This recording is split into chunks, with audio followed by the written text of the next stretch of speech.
este puesto durante 2 años y medio.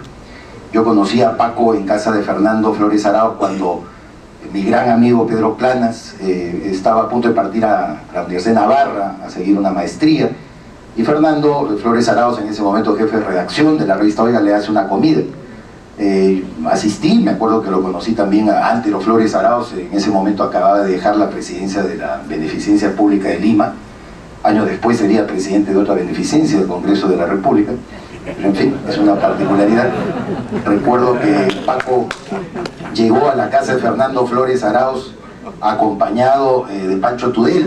Pancho Tudela era un prominente colaborador de la revista, y en fin, compartimos la mesa con Paco. Primera vez que yo lo veía, lo trataba un poco asustado.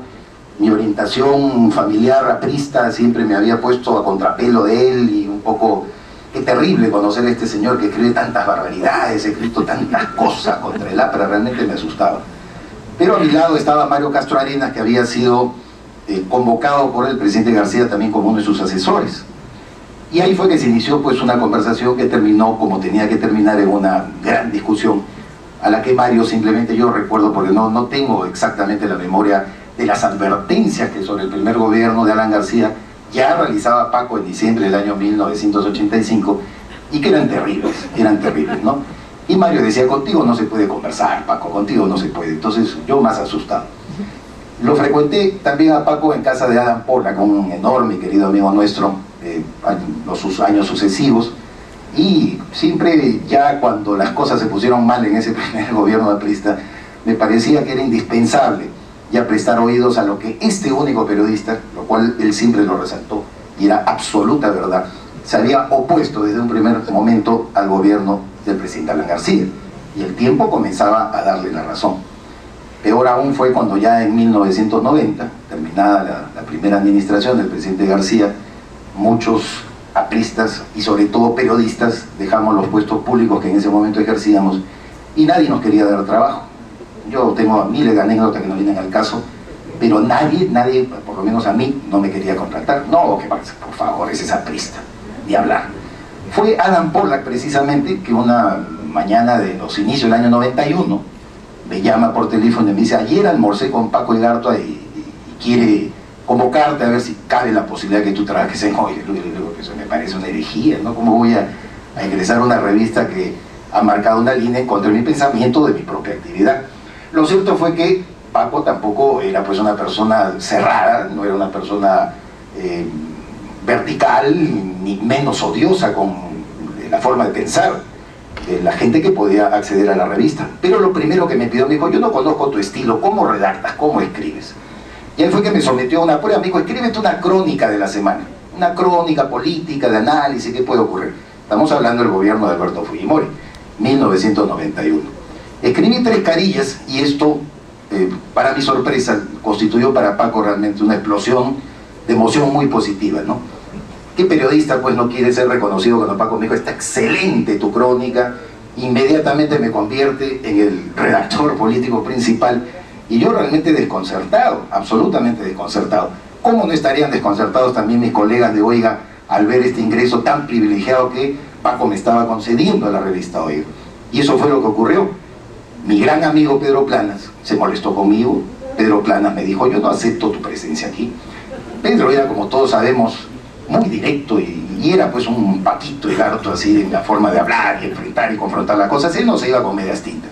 No acepto tu presencia aquí, no me gusta, me dijo.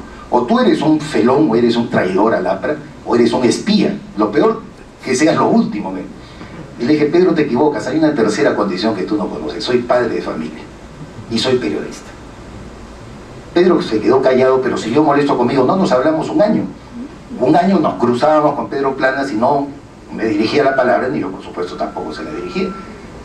Ocurrió que vino el autogolpe de Fujimori, el famoso 5 de abril del año 1992, ocasión en que las cosas comenzaron a alinearse, tanto para mí en lo personal por mis ideas políticas, como para quienes todavía pensaban o resistían mi presencia en la revista Oiga. Porque Paco, al poco tiempo que se produce este infausto suceso en la vida democrática nacional, escribe un editorial prácticamente declarando la amnistía en Oiga contra todos los que son perseguidos políticos por esa dictadura.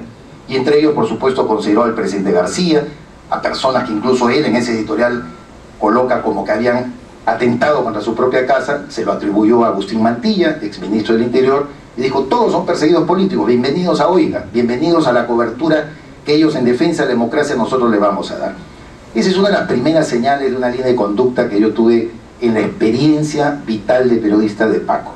Un hombre con una integridad y una convicción y una coherencia, como ha mencionado Fernando de Cislo, con su pensamiento y su línea democrática que nadie podía objetar. Pero ya que hablamos del Paco periodista, yo quiero referirme a esas características que él también comenzó un poco a evidenciarnos, a quienes tampoco lo habíamos seguido, no habíamos tomado un conocimiento cabal de lo que era su trabajo. Lo primero es el diseño gráfico. Veo aquí a mi querido amigo Víctor Escalante, que trabajó con él una larga temporada, y hemos pasado horas de horas poniéndonos a pensar cómo este hombre, que provenía de una escuela, como él mismo lo dice en el libro y lo ha compilado ahí John Bazán en una exposición que hizo, yo era un discípulo de periodistas que privilegiaban ante todo el arte de escribir. Se refería en particular a Federico More, se refiere a Guillermo Hoyos Osores, pero no privilegiaban para nada la parte gráfica. No sabían cuántas columnas, de qué tamaño debería ir el tipo de letra, qué dimensión debería tener una fotografía, y sobre todo las características de la fotografía, porque cualquier fotografía él no colocaba jamás, ni en la revista Oiga, ni lo colocó jamás en la revista Caretas. Alguna vez me contó la famosa anécdota de cómo fue que descubrió esta fotografía, no sé, no recuerdo exactamente quién fue tomada, por Víctor Manrique, probablemente me esté equivocando, en cual aparece el presidente Manuel Prado, ¿no? Con sus charreteras saludando en 1956, y se coloca este famoso titular de Caretas: llegó el circo. Entonces dice, fue una obra de la casualidad, realmente era algo que no se buscó, estábamos buscando qué cosa podíamos nosotros colocar en la portada, cuando de repente combinaron, ¿no? El mes de julio, Prado con todas sus charreteras, bueno, llegó el circo, y la foto estaba ahí deambulando como cualquier cosa. O sea, la perspicacia gráfica de Paco Ugarte en eso era tremendo, era tremendo. Pasó igual con otra cosa que nosotros sí vivimos ya en nuestra temporada, cuando buscábamos a la figura miren cómo los personajes dan vueltas en la historia, ¿no? Farid Matuk. Farid Matuk había sido un estudiante de la Universidad Católica, yo lo había conocido, yo estudié en esa casa de estudios, y Farid Matuk ha llegado a ser después jefe del Instituto Nacional de Estadística e Informática en el gobierno del presidente Toledo. Bueno, este señor Matuk había sido considerado dentro de una lista de embajadores del terror. Y Nicolás Lucar, que también había militado en el trotskismo y conducía un programa de televisión en esa época de Fujimori, pues había hecho eco de la defensa de estas personas injustamente acusadas. Entonces yo recordé y hablé con Jesús Reyes, el subdirector, el brazo derecho de Paco Ugarte en todo lo que era la edición, y le dije: Matuk es un estudiante de la Católica, pero que estuvo alrededor de Hugo Blanco, todos ellos eran trotskistas, busquemos en el archivo. Y efectivamente buscando una foto, no encontramos a Matuk, pero encontramos la famosa fotografía que Paco también y Jesús la resaltaron, en la que Nicolás Lucar está alzando en hombros a Hugo Blanco, para lo que era la opción política de Nicolás en ese momento respecto a su pasado trotskista. Pues como lo dijo Paco, era una delicia periodística, ¿no? Y así fue que se colocó y dijo: no hemos encontrado la foto de Matuk, pero miren ustedes aquí al señor Lucar cargando a Hugo Blanco en el año 1978. Esa era la rapidez mental, esa era la velocidad con la que Paco podía encontrar en la parte gráfica una expresión, y a todos nos colocaba pues en esa perspectiva.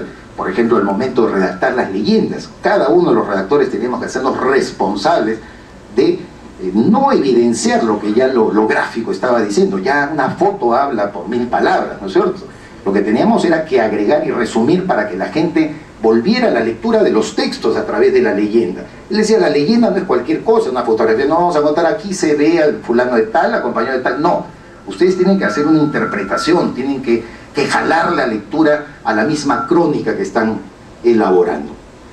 Un segundo aspecto que yo quería resaltar en cuanto a Paco, siempre en estas técnicas periodísticas, bueno, la parte gráfica, yo quería también terminar con una anécdota que me pareció terrible. Él era pues un hombre con la tijera siempre en la mano, con su regla, midiendo cómo coloco tal fotografía. Recuerdo que yo, como aprista, le pido, luego de todos los palazos que le caía al gobierno de Alan García a través de Oiga, le digo: pero Paco, hagamos pues un proceso de apertura. Yo tengo la idea de entrevistar a 5 hijos de líderes fundadores del APRA. al hijo de Carlos Manuel Cox, al hijo de Agustín Aya de la Torre, el hermano de Víctor Raúl, al hijo de Enrique Tello Salavarría, que estuvo largos años preso y que fue diputado, y al hijo de Luis Geise. Eran 4. Entonces le digo, vamos a entrevistar a estas personas, quiero que me conceda la posibilidad. Perfecto, me dijo, te doy 8 páginas. Excelente.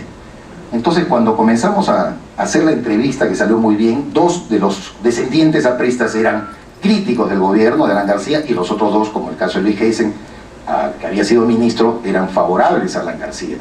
Lo cierto es que cuando vimos la parte gráfica faltaba una foto de Agustín Aya de la Torre, padre, o sea, el hermano de Víctor Raúl. Y yo le dije, yo tengo una colección de Andrés Townsend Escurra muy valiosa que había sacado hace muchos años, que se llamaba Historia Gráfica del Aprismo, donde ahí figuraba una única fotografía de Agustín Aya de la Torre. Muy bien, tráela, me dijo Paco. Muy bien, yo se la traje pensando, imaginando que la veía una reproducción, le iban a tomar una fotografía.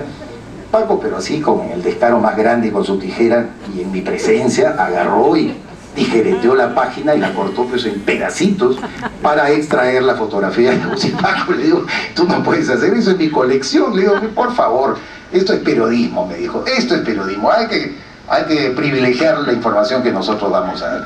Destrozó mi colección de tal manera que la lección que yo aprendí es que nunca más a Paco había que darle ninguna colección particular, privada, ni que habías visto alguna fotografía o algo en algún lugar. Lo segundo que quería mencionar, y rápidamente para darle la oportunidad a Martín Belaúnde, con quien compartimos gratos momentos en esa última etapa de Oiga, es la perspicacia política. Creo que Paco ha sido uno de los hombres que ha analizado la realidad nacional, no solamente de su época, sino la historia, sobre todo republicana del Perú, con una profundidad y una cultura enorme y tremenda. A tal extremo que cuando precisamente yo ingreso a la revista Oiga el año 91, él ya comenzaba a anticipar las intenciones de Alberto Fujimori de perpetrar un golpe en nuestro país. Y nosotros, la verdad, yo que me daba de analista político, decía, no, Paco está mal, ¿cómo va a haber un golpe en el Perú? No hay condiciones para que la comunidad internacional pueda aceptar una interrupción del proceso democrático. Y Paco insistía, y nos enseñó algo que aquí, si está Gerardo Barraza y otros amigos de esa época lo pueden corroborar. Decía que ustedes no leen pues más que los titulares de las noticias, aprendan a leer las entrelíneas, fíjense los mensajes que Fujimori da, siempre contrarios al Congreso, siempre contrarios al Poder Judicial, siempre civilinamente tratando de golpear la base de las instituciones democráticas de nuestro país. Ahí está su intención golpista. Bueno, si Paco lo dice, es el director que vamos a hacer. En una de esas circunstancias es que me envía a mí a entrevistar a mi gran amigo Enrique Gersi, que era diputado en ese momento del Movimiento Libertad. Me acuerdo que conversé con Enrique, oye, Paco está loco, me dice que va a haber un golpe, que viene, yo no lo creo, ¿tú lo crees? Me dice que hable contigo de esto, tú eres diputado. No, yo que por favor, Enrique me decía, ni hablar, ¿qué golpe de Estado va a haber? No hay ninguna condiciones objetivas que esto se pueda producir. Esto estamos hablando a fines del año 91. Fin del año 91, cuando empieza el año 1992, recuerdo perfectamente el escándalo de la ropa usada. Alberto Massa también, me acuerdo, participaba de estas reuniones, estos cenáculos donde Paco decía, ahorita se viene el golpe, ahorita se viene el golpe, y lo anticipamos. La única revista, y eso históricamente se tiene que registrar, que pudo anticiparse a lo que vino el 5 de abril del año 1992 fue la revista Oiga, gracias a esa perspicacia de Paco Egarto. Como todos sabemos, no le importó al señor Fujimori romper el Estado de Derecho, no le importó quebrar el orden jurídico en nuestro país, no le importó cerrar el Congreso y crear un nuevo orden a su justa medida. Yo creo que eso convierte a Paco en uno de los observadores políticos más importantes de nuestro país de los últimos tiempos, porque no estamos ni siquiera a estas alturas en capacidad de anticipar quién va a ser presidente en el año 2011. Paco Egarto, estoy seguro de estar presente con nosotros, ya nos estaría dando elementos muy sólidos y muy valiosos para decir por dónde está yendo el Perú en estas circunstancias, y eso es lo que uno más extraña. Yo quería también mencionar un tercer aspecto que no quiero que se me pase, que es lo relativo a los de récord. El tema de los de récord también es una maravilla, porque Paco era un hombre pues, que se confiaba mucho en su memoria. Él detestaba la grabadora, decía, no importa, si no lleva uno una grabadora, está el periodista precisamente para confrontar su palabra contra la persona que está entrevistando. Y bien ha mencionado Fernando de Cislo el caso Góngora Perea, este diputado aprista del periodo 45-48, que era amigo de él, había sido su profesor en la Universidad Católica, y que le hace confesiones muy dolorosas de lo que en ese momento pasaba al interior del APRA, y que Paco lo plasma pues como buen periodista, porque este señor Góngora Perea jamás le había pedido: oye, te lo estoy contando confidencialmente.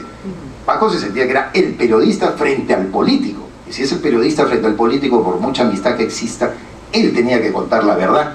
Y eso es lo que desata este intercambio, que muy bien ha hecho John Bazán también en compilarlo y considerarlo como una parte adicional de esto. Pero nosotros hemos pasado vivencias con Paco muy similares.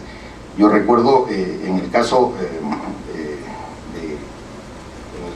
de Javier, un cóctel que se le ofrece a Javier Pérez de Cuéllar en la Cancillería, que un amigo también diputado que yo tenía me había contado con lujo de detalle las discusiones. Y uno se lo narraba a Paco casi con la intención solamente de chismear. De repente esto es para el tabladillo político, ¿no? Vamos a considerarlo dentro del cuadrilátero político, que era la sección de chisme de... No, y Paco en eso estallaba, decía: no seas tonto, ahí tienes una crónica, escríbela tal como la has venido contando. Y efectivamente pues uno contaba y contaba y contaba. Hubo una ocasión en que una persona muy cercana a nuestro colega Jaime de Altaos le había ofrecido una cena en su casa a Alberto Fujimori, una serie de ministros. Era exactamente igual. Me contó este pariente de Jaime una serie de detalles, las discusiones que se habían producido. Yo le cuento a Paco en confidencialidad y él inmediatamente dice: conviértelo en una crónica. Él decía: si no me piden el off the record, pues necesariamente un periodista está obligado a contar estas cosas. Y finalmente está el episodio que lo conocen acá todos los amigos cercanos de Paco, Fernando de Cislo, Ricardo Vega Llona, cuando Paco consigue, no sé por qué métodos, un anticipo del famoso libro de Mario Vargas Llosa, El pez en el agua. Entonces él, sin ningún miramiento, pese a la amistad y el cariño, y estoy seguro que hoy estaría feliz de la vida de ver a Mario Vargas Llosa consagrado con el premio Nobel, como diríamos los más jóvenes, sin asco, Paco agarró y publica parte de estas memorias. Entiendo que Mario Vargas Llosa se disgustó un poco, protestó a través de Carmen Balcells, porque su agente literaria envió una carta a la revista Oiga, en la que le decía a Paco: bueno, has debido pedir permiso, esto se trata de una obra que tiene pues su registro, tiene su propiedad, no podemos nosotros soltarla así como así, y por lo menos has debido llamar. Y Paco publica la carta de Carmen Balcells inmediatamente con su respuesta, y le dice de la manera más cortés y elegante: no te olvides que soy periodista y los periodistas estamos para revelar las cosas importantes y por supuesto de interés público que llegan a nuestras manos. Ese era Paco Igartua, en síntesis, que yo puedo resumir de lo que ha sido mi experiencia, su trabajo, que estoy seguro que hoy, al momento de recordarlo, estamos pues evocando a uno de los mejores periodistas que ha conocido la prensa nacional en los últimos 50 años. Muchísimas gracias. Y luego me tocó participar con él en una anécdota que no se ha contado, pero que convendría contarla. Era por allá por noviembre del año 74, y Paco con Clementina habían organizado una magnífica cena. Y yo por algún motivo llegué un poquito tarde. María Teresa, mi esposa, estaba, recuerdo en ese momento, esperando a mi último hijo. Y de repente cuando entré, vi que me rodeaban una serie de automóviles. Yo me bajé y se me acercó un individuo con un palo enorme. Y me dijo: ¿quién es usted? ¿Y a dónde va?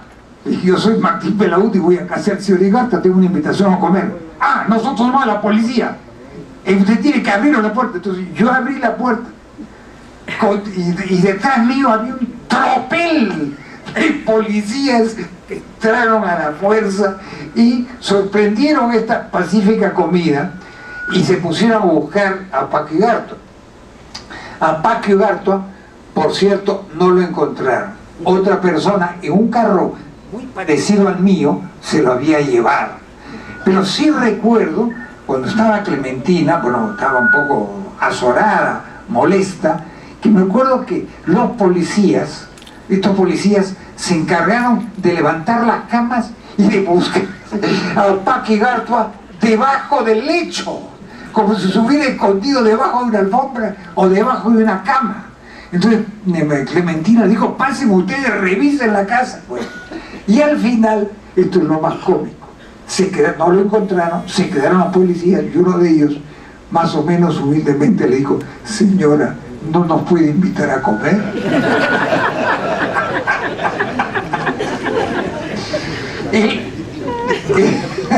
El hecho es que nos quedamos con los policías y creo que alguien por ahí ya fallecido gritaba: ¡fuera, tiranía, fascismo! Una cosa espantosa, hubo que calmarlo porque uno no sabía cómo iba a reaccionar la gente. Nos quedamos hasta las 4 o 5 de la mañana, hora en que recién nos dejaron ir.